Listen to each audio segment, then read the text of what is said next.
Hi everyone, welcome to my YouTube channel. আজকে আমি আপনাদের মাঝে একটি নতুন ব্লগ নিয়ে হাজির হইলাম।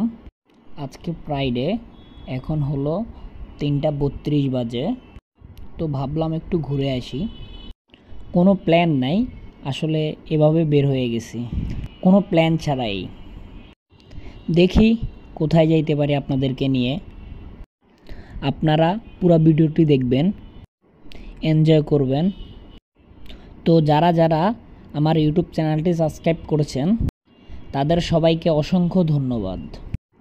আর যারা যারা ভিডিওটি দেখবেন, ভিডিওটি পুরো দেখবেন, অবশ্যই সাবস্ক্রাইব করবেন।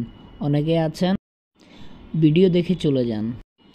আসলে একটা ভিডিও বানাইতে অনেক কষ্ট হয়, তাই একটা সাবস্ক্রাইব তো চাইতে পারি, ঠিক না? দেখি, ভাবতাছি একটু দূরেই যাব। দেখি আসলে কোথায় যাওয়া যায়। ঢাকা থেকে বের হইলাম, আস্তে আস্তে অলরেডি মেঘনা ব্রিজে চলে আসলাম। শনিয়াকড়া থেকে বাইকের ট্যাঙ্কি ফুল করলাম। এখন দেখি কোথায় যাওয়া যায় আপনাদেরকে নিয়ে। ইনশাল্লাহ সাথেই থাকুন, দেখতেই থাকুন। এটা আপনার ঢাকা চিটাগং হাইওয়ে। আসলে মানুষ নিজের সেফটি নিয়ে চলে না, মানুষ আসলে নিজের ইচ্ছা মতো চলে, যে যেভাবে চলে।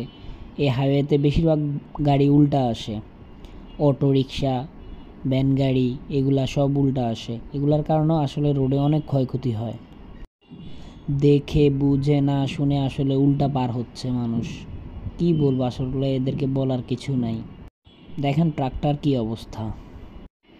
অ্যাক্সিডেন্ট তো আর বলে কয়ে আসে না, এগুলো আসলে সতর্ক বা সেফটি নিয়ে চলা ভালো।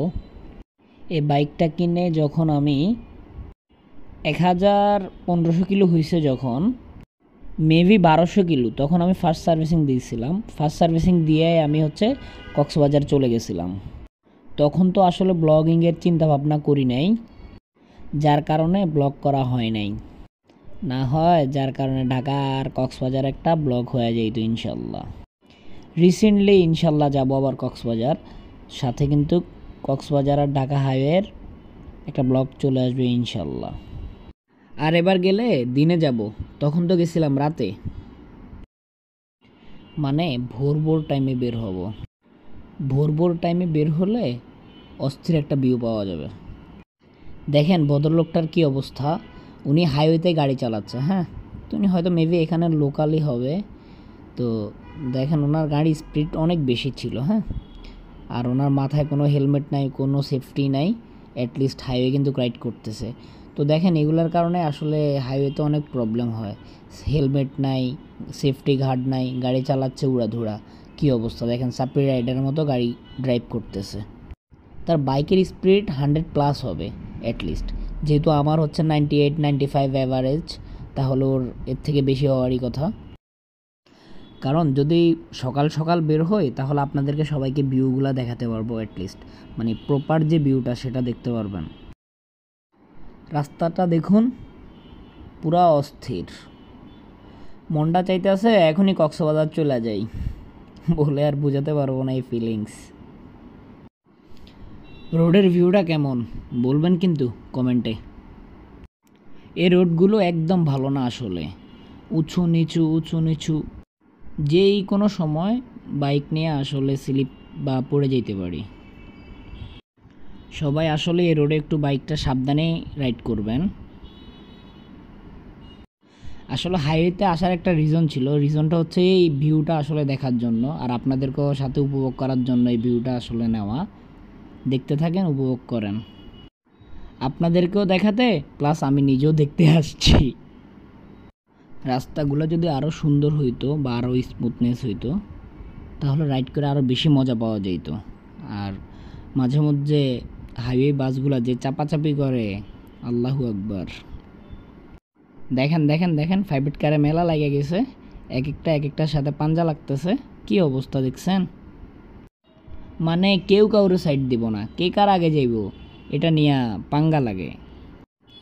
যখন কক্সবাজার গেছিলাম, এখানে মালবাইক একটা গাড়ি পড়ে গেছিলো আর কি।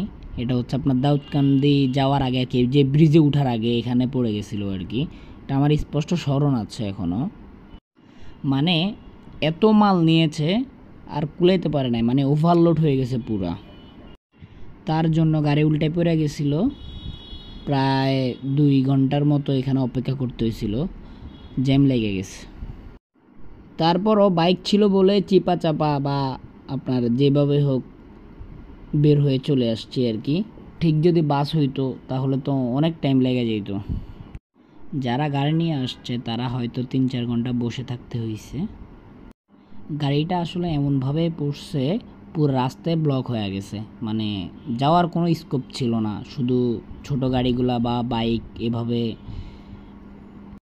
যাওয়ার অল্প একটু রাস্তা রয়েছিল, শুধু বাইক যাওয়ার জন্য বা বাইক যাইতে পারছে আর কি।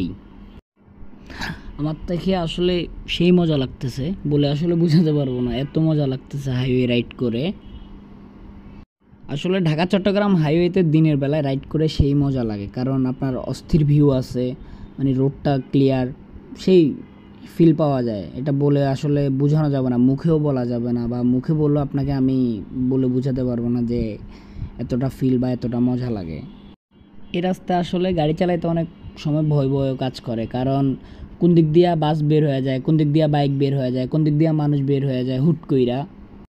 এটার জন্য আসলে সত্যি ভয় লাগে, অনেক বেশি ভয় লাগে রাইড করতে। মাঝে মধ্যে ওভার স্পিডেও গাড়ি চালাইতে ভয় লাগে। আরেকটা জিনিস লক্ষ্য করলাম এদিকে, যতই আপনি হর্ন বা ডিপার মারেন না কেন, বাস আপনাকে সাইড দিবে না। বড় বড় লরিগুলো আসলে একটা হর্ন দিলে বা একটা ডিপার দিলে সাথে সাথে সাইড দিয়ে দেয়, তবে বড় বাসগুলো সাইড দেয় না।